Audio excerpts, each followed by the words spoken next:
February 15th, 2013, 9:20 a.m. local time, Chelyabinsk, Russia. Professor Philip Lubin sat in his office at UC Santa Barbara, thousands of miles away, watching dashcam footage flood the internet. A brilliant fireball streaked across the Russian morning sky, brighter than the sun. Then came the shockwave. Windows shattered across 6 cities. Over 1,400 people injured, most from flying glass, 7,000 buildings damaged. The meteor was only 20 meters wide, about the size of a 6-story building, and it had exploded with the force of 440,000 tons of TNT. Lubin's hands trembled slightly as he clicked through video after video, screaming children in classrooms as windows exploded inward, drivers swerving as the pressure wave hit their cars, a factory roof collapsing. This wasn't supposed to happen. Not in 2013. Not in the age of satellite networks and advanced telescopes. The cruel irony wasn't lost on anyone in the planetary defense community. That same day, astronomers around the world were tracking asteroid 2012 DA14, which would pass within 17,200 miles of Earth, closer than some satellites. Everyone was watching DA14. Nobody saw Chelyabinsk coming. It approached from the direction of the sun, invisible until it was already ripping through the atmosphere at 40,000 miles per hour. But here's what made Lubin's stomach turn.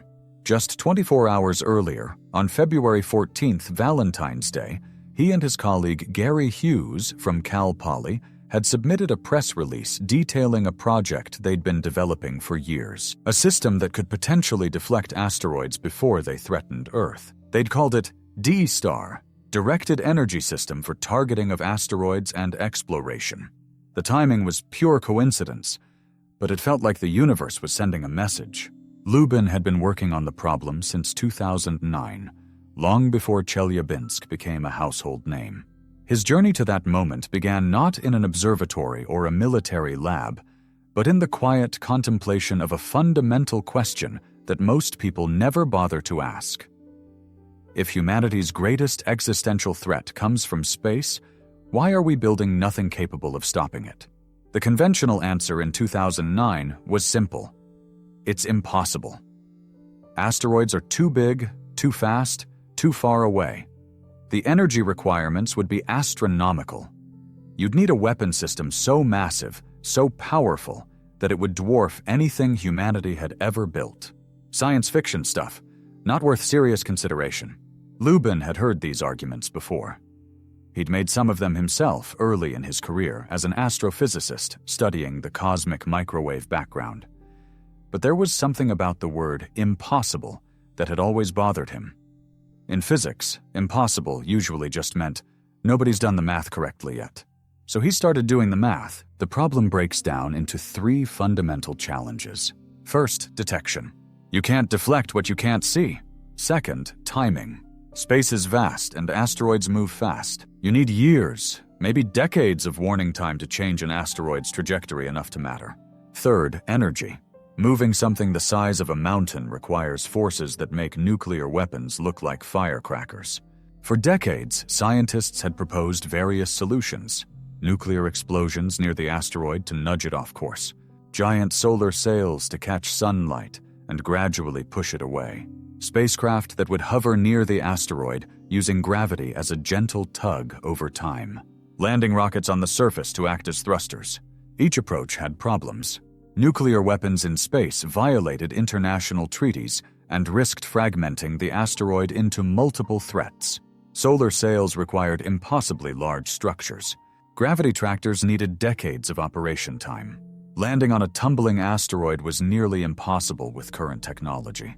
Then there was kinetic impact, the approach NASA would eventually test with the DART mission in 2022.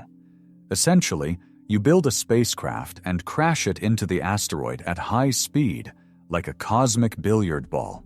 It works, but it requires massive amounts of propellant to accelerate a spacecraft to useful velocities, and it's a one-shot solution. If you miss, or if the impact doesn't deflect the asteroid enough, you're out of options. Lubin approached the problem from a different angle. What if, instead of sending something to the asteroid, you could push it from Earth? What if you could create a focused beam of energy so intense that it could reach across millions of miles and physically shove an asteroid off course? The concept was called laser ablation. The physics had been understood since the 1960s. When you focus enough energy onto a solid surface, you don't just heat it up. You vaporize it instantly. The material doesn't have time to melt and flow away. It goes directly from solid to gas, a process called sublimation. And here's the critical part. When that gas explodes away from the surface, it creates thrust, action, and reaction. The asteroid becomes its own rocket engine, with the laser providing the fuel. The mathematics were elegant. Point a powerful enough laser at an asteroid surface, heat it to about 3,000 degrees Kelvin, and you create a plume of vaporized rock shooting away at high velocity. The momentum of that plume transfers to the asteroid, gradually changing its orbit. Do this continuously for weeks, months, or years, and you can deflect even a large asteroid enough to make it miss Earth entirely. The problem, of course, was the laser. To deflect a dangerous asteroid, you'd need a laser array capable of delivering gigawatts or even terawatts of power across interplanetary distances. For context, the most powerful laser systems in existence in 2009 were measured in kilowatts. The gap between what existed and what you'd need was roughly 1,000,000 to 1. Lubin's colleagues were polite about his obsession. Some were less polite. One senior physicist told him flatly that he was wasting his time on science fiction. Another suggested he focus on problems that could actually be solved within his lifetime. The criticism stung, but it also clarified something in Lubin's mind. The problem wasn't that building a planetary defense laser was impossible. The problem was that nobody believed it was possible, and therefore nobody was seriously trying. So in June 2009, he officially started the DE-STAR project at UC Santa Barbara, recruiting students and collaborating with Gary Hughes at Cal Poly. They began with fundamental questions. How big would the array need to be? What wavelength would work best? Could you build it on Earth, or would it need to be in space? How do you keep the beam focused over millions of miles? What happens when the asteroid is spinning? What about different types of asteroid composition? The initial concept they developed was audacious, bordering on absurd. A square array of lasers, each element individually controlled, working together as a phased array. Think of it like a giant compound eye, with thousands or millions of individual laser emitters all focusing their beams on a single point in space. The array could be scaled, starting small and expanding as technology improved and threats materialized. They proposed several variants. DE-STAR 1 would be a 10-meter square array, delivering about 70 kilowatts. Useful for small objects, but not planetary defense.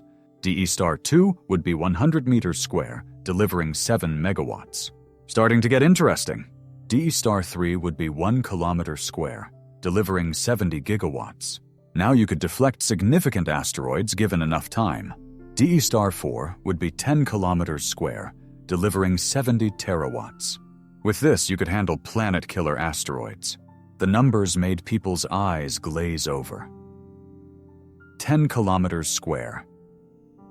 How do you build something that large? How do you power it? How much would it cost? The objections were immediate and predictable. Too expensive, too complex, too ambitious. Why not focus on smaller, achievable goals? Lubin had an answer that silenced many critics. Because the dinosaurs didn't have a space program. The comparison was more than rhetoric. 66 million years ago, an asteroid roughly 10 kilometers wide struck what is now the Yucatan Peninsula. The impact released energy equivalent to billions of nuclear weapons. It triggered global wildfires, tsunamis thousands of feet high, and threw enough debris into the atmosphere to block out the sun for years. 3/4 of all species on Earth went extinct, including every non-avian dinosaur. It happened before. It will happen again. The question isn't if, but when. Current surveys suggest there are approximately 25,000 near-Earth asteroids larger than 140 meters. That's big enough to cause regional devastation. We've identified maybe 40% of them. The rest are out there, orbiting in the dark, unobserved, and uncatalogued. Most won't hit Earth in the foreseeable future, but most is not all. And it only takes one. Chelyabinsk was a wake-up call. A 20-meter rock that nobody saw coming caused over $1 billion in damage and injured 1,400 people. That's considered small by planetary defense standards. A 140-meter asteroid hitting an urban area would be catastrophic. A kilometer-scale asteroid would be civilization-ending.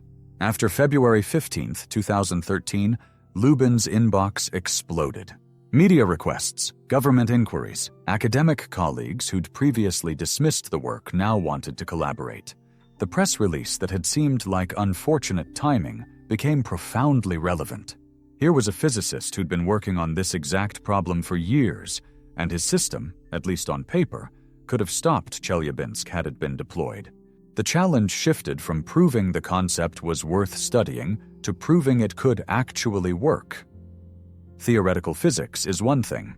Engineering reality is another. Could you actually build a laser array powerful enough to deflect asteroids? What were the technical barriers? What would it cost? How long would it take? Lubin and his team began building laboratory prototypes. Not full-scale systems, obviously, but proof-of-concept demonstrations. They constructed small phased arrays using commercially available laser diodes. These weren't the exotic, cutting-edge lasers you might imagine. They were essentially souped-up versions of the lasers in Blu-ray players and laser pointers. But arranged properly, they could deliver significant power. The key innovation was the phased array architecture. Instead of one giant laser, you use thousands or millions of small lasers, all synchronized to fire at exactly the same target. Each individual element is relatively cheap and easy to manufacture. If one fails, the array continues operating at slightly reduced capacity. You can scale up by adding more elements. And because the array is coherent, meaning all the individual beams are in phase, they combine constructively at the target, delivering far more power than the sum of their parts. The team tested their arrays against basalt samples, chosen because basalt is one of the most common asteroid compositions. They focused the array onto a small spot, delivering about 20 megawatts per square meter. The basalt surface temperature shot up to around 2,600 to 3,000 Kelvin. The rock began to vaporize, creating a visible plume of ejecta. They measured the mass ejection rate, the plume velocity, and the resulting thrust. Everything matched their theoretical models. But laboratory demonstrations are a long way from space-based systems.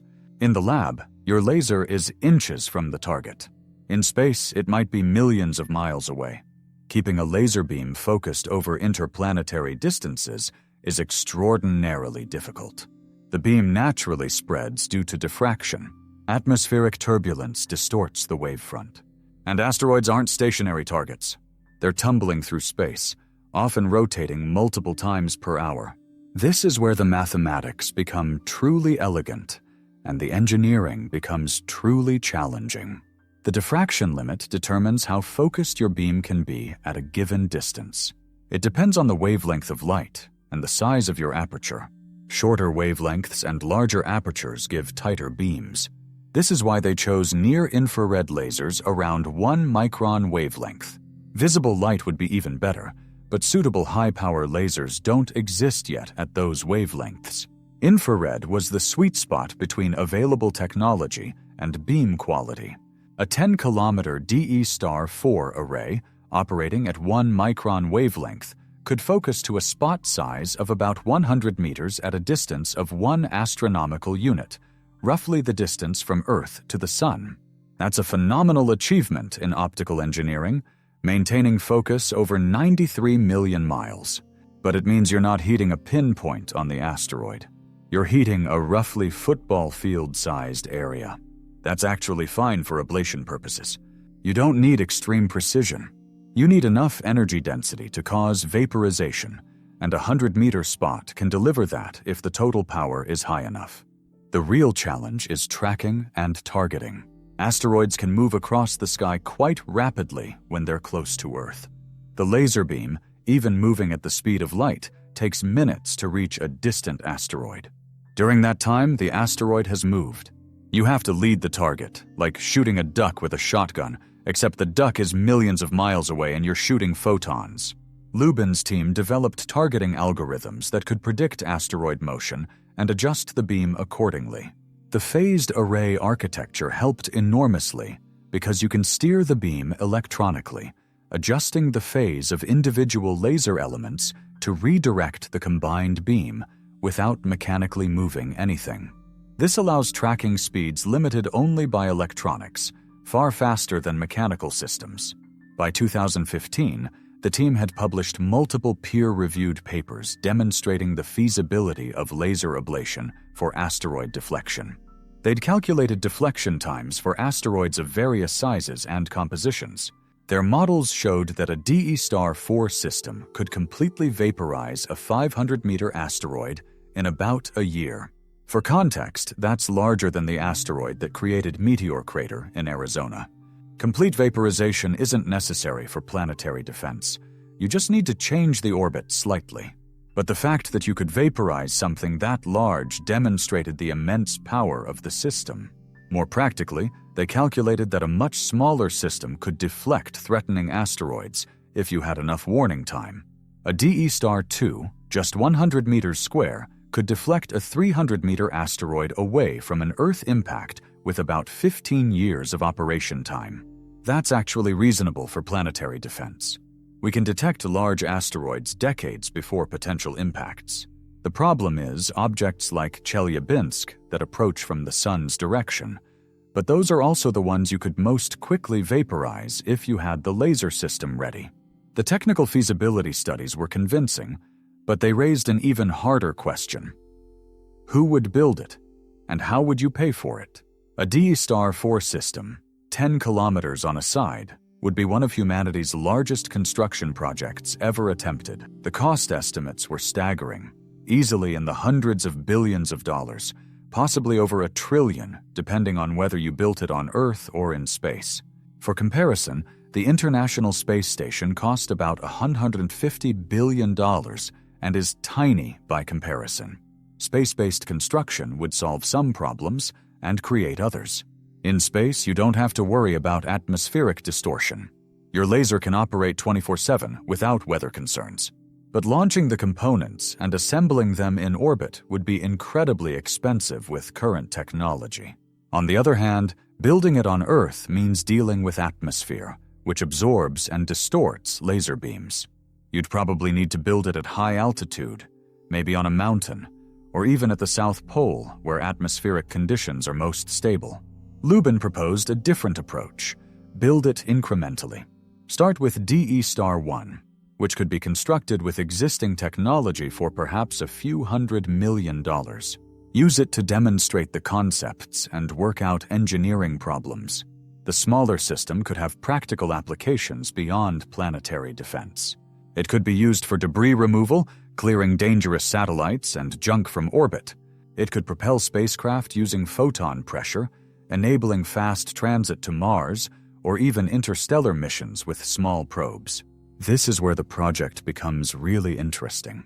Lubin realized that the same technology needed for planetary defense could revolutionize space exploration. A powerful laser array on Earth or in orbit could accelerate lightweight spacecraft to a significant fraction of the speed of light. Not large manned vessels, obviously, but small probes with solar sails or reflective surfaces. Beam the laser at the sail, and the photon pressure pushes the craft forward continuously, limited only by how long you can maintain the beam. In 2015, this dual-use concept caught the attention of NASA. They awarded Lubin a grant to investigate directed energy propulsion for interstellar travel. The same laser system that could deflect asteroids could potentially send probes to nearby star systems. It was an elegant solution to multiple problems, which made the enormous development costs slightly easier to justify. But by 2016, Lubin was facing new challenges. The laboratory demonstrations were successful.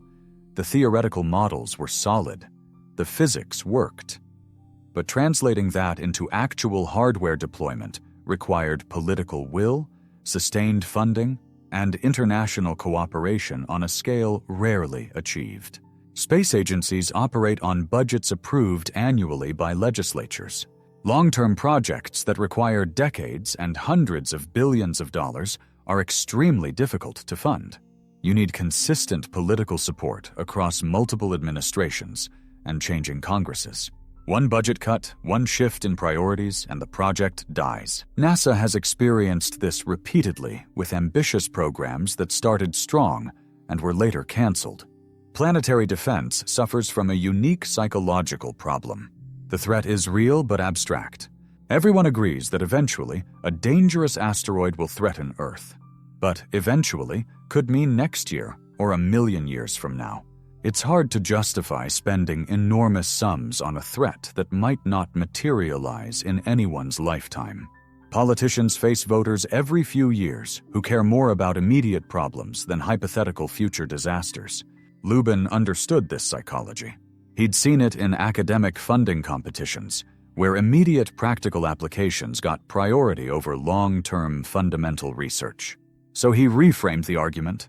D-Star wasn't just planetary defense. It was enabling technology for space exploration, satellite servicing, debris removal, and propulsion systems that could transform how humanity operates in space. Planetary defense was the headline application, but the technology had near-term uses that justified development costs. By 2018, the Breakthrough Starshot project had emerged as a testbed for some of these concepts. Funded by private donors including Yuri Milner, the project aimed to send tiny spacecraft to Alpha Centauri using laser propulsion. The spacecraft would be little more than computer chips with sails, weighing just grams. A powerful laser array would accelerate them to 20% of light speed, enabling arrival at the nearest star system in about 20 years instead of tens of thousands of years. Lubin served as a consultant on the project. While the laser requirements for Starshot were different from planetary defense, much of the underlying technology overlapped. Developing one helped develop the other, and private funding meant faster progress without bureaucratic delays. Meanwhile, the planetary defense community was evolving. NASA established the Planetary Defense Coordination Office in 2016, consolidating various efforts to detect and track near-Earth objects. The agency began seriously studying deflection methods, including kinetic impact, gravity tractors, and laser ablation. Lubin's work featured prominently in these discussions. In 2020, as COVID-19 demonstrated humanity's vulnerability to predictable threats we'd failed to prepare for, the planetary defense community noted a grim parallel. We know asteroids will threaten Earth. We know when we need deflection capability. We're choosing not to build it because the threat feels distant and abstract, exactly like pandemic preparation felt to many governments before 2020. The DART mission, launched in November 2021, changed the conversation. When NASA's spacecraft deliberately crashed into the asteroid moon, Dimorphos, in September 2022, it successfully altered the orbit. For the first time, humanity had proven it could change an asteroid's trajectory. The demonstration was kinetic impact, not laser ablation, but it validated the broader concept that we don't have to accept asteroid impacts as inevitable acts of nature. Kinetic impact has limitations, though. It's a one-shot approach that requires you to launch a spacecraft years in advance. Each mission is expensive and can only target one object. If you discover an asteroid on a short warning collision course, kinetic impact won't work. You can't build and launch a spacecraft fast enough. A laser system, once deployed, can target multiple asteroids sequentially. It can operate continuously, handling new threats as they're discovered. And it works on much shorter timelines for small objects. A powerful enough array could potentially deflect or destroy a Chelyabinsk-sized asteroid with just days or weeks of warning. This is where we stand today. The physics of laser ablation for planetary defense is well established. Laboratory demonstrations have proven the concept. Computer models can predict deflection times and requirements with reasonable accuracy. The technology needed to build the laser arrays exists or is under active development. The remaining barriers are engineering scale-up, sustained funding, and political will. Lubin continues his work at UC Santa Barbara, now with a larger team and more sophisticated equipment. They've refined their designs based on years of experimental data. The DE star concept has evolved, incorporating advances in laser technology, adaptive optics, and space-based operations. Current plans focus on something called the Orion Laser Array, a scaled-down demonstration system that could be deployed sooner than the full DE star vision. Orion would be roughly 1 meter across, small enough to fit on a single satellite. It couldn't deflect large asteroids, but it could handle small objects and serve as a proof of concept for future expansion. Think of it as the first step in a long staircase leading to full planetary defense capability. The cost of Orion would be comparable to a typical space telescope, maybe a few $100 million. For that investment, we'd get operational experience with laser targeting systems in space, real-world data on asteroid ablation, and a working prototype that could actually deflect small asteroids or remove orbital debris. It's the kind of intermediate step that makes the larger vision feel achievable rather than fantastical. International cooperation would be crucial for any large-scale deployment. The European Space Agency, JAXA, and other national space agencies have expressed interest in planetary defense coordination. China has announced plans to develop deflection capabilities. The United Nations established an international asteroid warning network to coordinate global response to asteroid threats. No single nation is likely to build a DE Star 4 system alone, but an international consortium could share costs and benefits. There's also the dual-use problem that makes some governments nervous. A laser powerful enough to deflect asteroids is also powerful enough to disable satellites, destroy missiles, or potentially serve as a weapon. The same technology that protects Earth from cosmic threats could be used to threaten other nations. Arms control treaties would need to address these concerns, probably through international management and transparency measures similar to those governing nuclear facilities. Lubin argues that the defensive benefits far outweigh the risks. Every year we delay building deflection capability is another year we remain vulnerable to asteroid impacts. The probability of a civilization-threatening impact in any given year is low, perhaps 1 in 100,000. But over centuries, the cumulative risk approaches certainty. We're gambling that we'll see the threatening asteroid decades in advance, giving us time to develop deflection capability from scratch. That's a dangerous assumption. The more likely scenario, the one that keeps planetary defense experts awake at night, is that we'll discover a large asteroid on a collision course with perhaps 10 to 20 years of warning. That's enough time to know we're in trouble, but possibly not enough time to develop, test, and deploy a deflection system if we're starting from nothing. Having the capability deployed before we need it changes that calculus completely. Consider the economics from a different angle. The total damage from a 300-meter asteroid impact on a major city would likely exceed $1 trillion in direct damage, not counting the broader economic disruptions and human casualties. A 10-kilometer asteroid would cause trillions in damage globally and potentially threaten civilization itself. Investing hundreds of billions in planetary defense capability is expensive, but it's cheap compared to the cost of a single successful impact. Insurance companies understand this math intuitively. They routinely spend money protecting against low-probability, high-consequence events. Planetary defense is the ultimate insurance policy. You pay the premium for decades or centuries without making a claim, but when you need it, it saves everything. There's also the time factor.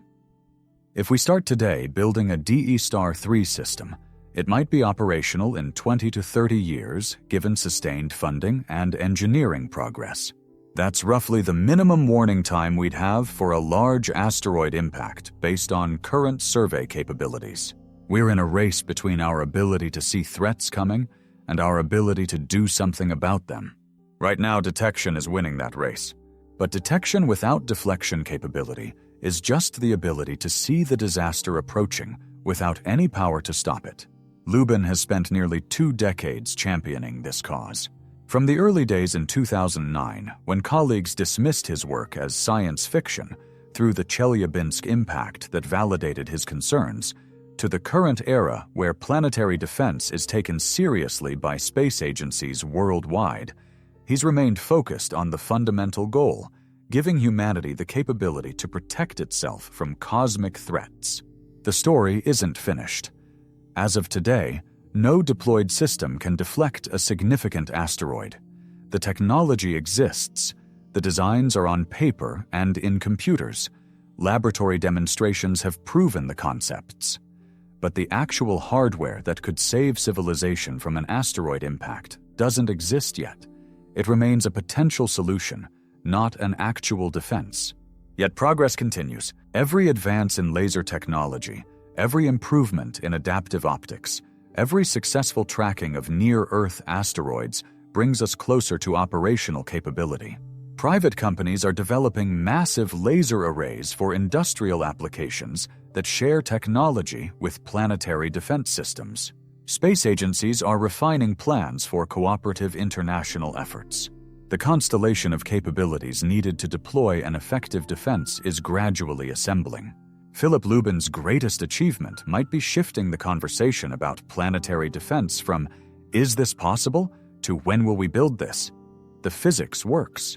The engineering is challenging but feasible. The costs are large but justifiable. The barriers now are organizational and political, not scientific. That represents enormous progress from the early days when the entire concept was dismissed as impossible. The ultimate test, of course, will come when we discover an asteroid on a collision course with Earth. In that moment, if we've built the capability Lubin envisions, we'll have options. We can calculate the deflection requirements, point the array at the threat, and begin the process of altering its orbit. If we haven't built it, we'll have regrets and helpless observation as the asteroid approaches.